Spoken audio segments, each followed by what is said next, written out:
Hey guys, Blue Blaze here, and Halo 4 is probably the most controversial game in the entire Halo series. People seem to either love or quite dislike it. I personally fall into the category of really enjoying it, however understanding its flaws.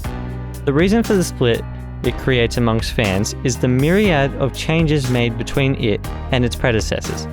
Many changes that lead to the game feeling quite different to other games in the series. So with that, here are things that I feel are wrong in Halo 4.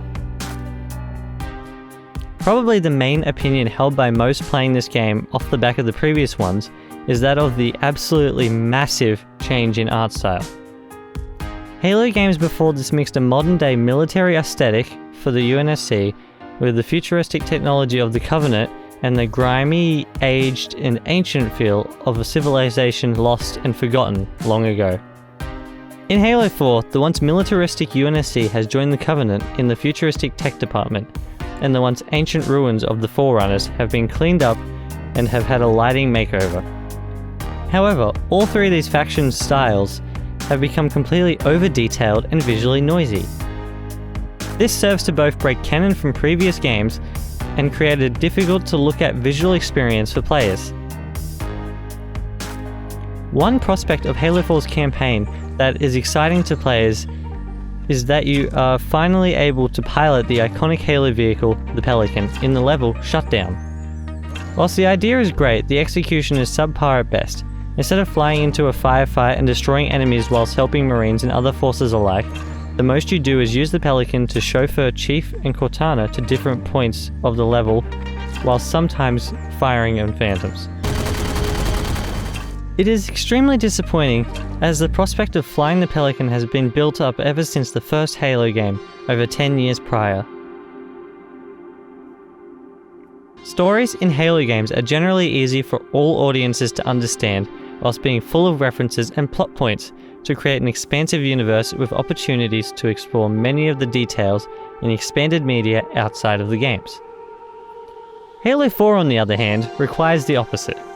Many aspects that are needed to understand Halo 4's story are told outside of the game or are explained in one large exposition dump by a new and unexplored character.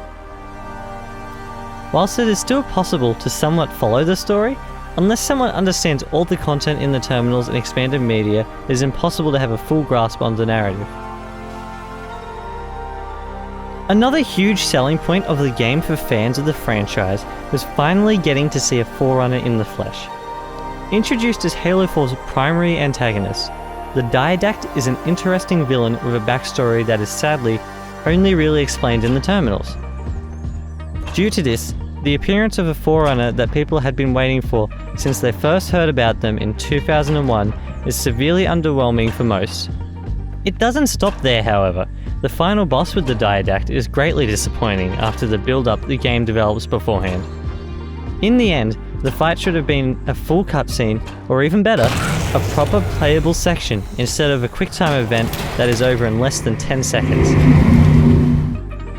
One of the biggest problems present in Halo 4's multiplayer is the implementation of Halo Reach's loadout system. However, it has been overhauled for the worse. I won't go into details on how unbalanced the weapons in loadouts make games, as I don't know all the details about weapon balancing in Halo games. One thing I do know, however, is that the bolt shot is probably the worst offender. Continuing in the realm of multiplayer, the main new game type presented in Halo 4 is Infinity Slayer. It plays very similarly to normal Slayer, whilst incorporating the Call of Duty franchise's kill streaks in the form of ordnance drops. The problem this presents is that matches are now based on kills, giving players a set of random weapons and power-ups, rather than the player exploring the map and creatively applying weapons and their surroundings to firefights. While some players may like this new way of playing, many dislike it due to it ignoring Halo's core concepts and removing sandbox use. Despite the series' namesake, Halo 4's inclusion of the titular ring worlds is quite limited.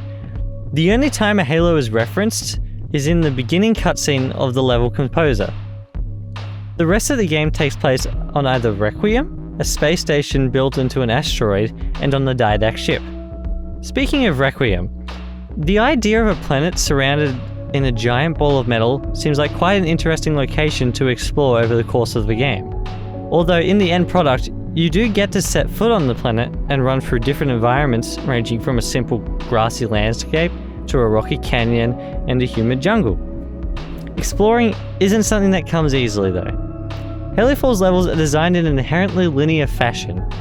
The nice locations presented cannot really be explored whilst you are pushed along a beaten path through waves of enemies. The previous two Halo titles, that being Halo 3 ODST and Halo Reach, incorporated the Firefight game mode into the franchise. As an evolving franchise, Halo 4 tried to continue evolving the game mode, however this time it was with a twist. Whilst in theory a good concept, the idea of an ever-evolving story including your own Spartan over multiple seasons whilst incorporating Firefight's wave-based structure with minimal level design fell flat in Halo 4.